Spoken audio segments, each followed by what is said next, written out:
எம்ஜிஆரோட மறைவுக்கு பிறகு சட்டசபையில எதிர்க்கட்சி தலைவரா அமர்ந்த ஜெயலலிதாவை அதே சட்டசபையில சேலையை உருவி அசிங்கப்படுத்தியது திமுக அரசு. இதை எதிர்த்து டிஆர் ஒரு கண்டன அறிக்கையை வெளியிட்டாரு. அது என்னன்னு பாத்தீங்க அப்படின்னா, சட்டசபையில கலைஞர் துரியோதனா மாறிட்டாரு, துரைமுருகன் துச்சாதனா மாறிட்டாரு, சேலையை உருவி ஜெயலலிதாவை திரௌபதியா மாத்தி சட்டசபையில ஒரு மகாபாரதத்தை நடத்தி காட்டிடுச்சு இந்த திமுக அரசு. இதை நான் வன்மையா கண்டிக்கிறேன் அப்படின்னு சொல்லி டிஆர் அப்போ ஒரு அறிக்கையை விட்டிருந்தார். இதை பொறுத்துக்காத திமுக அரசு என்ன பண்ணுச்சு தெரியுமா? அப்போதான் டிஆர் ஸ்ரீநகர்ல ஒரு புதுசா ஒரு வீடு கட்டியிருந்தாரு. அந்த வீட்டுக்கு மேல ரெக்கார்டிங் ஸ்டுடியோ வரை கட்டியிருந்தாரு. புத்தம் புது வீடு. என்னென்னமோ காரணத்தை சொல்லி அந்த வீட்டுக்குள்ள உள்ள நுழைஞ்சி புல்டோசரை விட்டு டிஆரோட கண்ணுக்கு முன்னாடியே அந்த வீட்டை தரமட்டமா இடிச்சு தள்ளுச்சு. தள்ளுறதுக்கு முன்னாடி டிஆர்ட்ட சில அதிகாரிகள் சமரசம் பேசுறாங்க. என்ன சொல்றாங்க தெரியுமா? ஒரே ஒரு ஃபோன் கால் மேலிடத்துக்கு ஃபோன் பண்ணி சாரின்னு மட்டும் சொல்லிடுங்க சார் அப்படின்னு சொல்லி ஒரு ரெக்வஸ்டா சொல்லி பார்த்துருக்காங்க.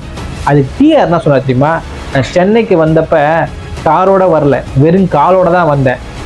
வீட்டை இடிச்சாலும் சரி, குடிசை வீடு கட்டிட்டாவது இதே திமுக அரசை, இதே கருணாநிதியை நான் எதிர்ப்பேன் அப்படின்னு சொல்லி கம்பீரமா நின்றுட்டு இருந்தார். ஆனா என்னதான் கம்பீரமா பேசினாலும் கஷ்டப்பட்டு உழைச்சி தன்னுடைய திறமையை காட்டி வெளிப்படுத்தி திரைப்படமா எடுத்து சம்பாதிச்ச காசுல கட்டின ஆசையா கட்டின அந்த வீட்டை திமுக அரசு அவர் கண்ணுக்கு முன்னாடியே இடிச்சு தள்ளிச்சு.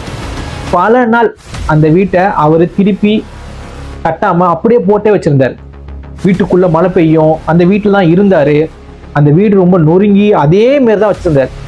ஏன்னா உண்மையா திமுகவோட விசுவாசியா இருந்து உழைச்சதுக்கு திமுக அரசு என்ன பரிசு கொடுத்திருக்காங்கிறது இந்த உலக மக்களுக்கு தெரியணும் அப்படிங்கிறதுக்காகவே அந்த வீட்டை ரொம்ப நாளா டிஆர் அப்படியே போட்டே வச்சிருந்தார். அதே திமுகவுக்காக பிரச்சாரம் பண்ணவர் தான் டிஆர்.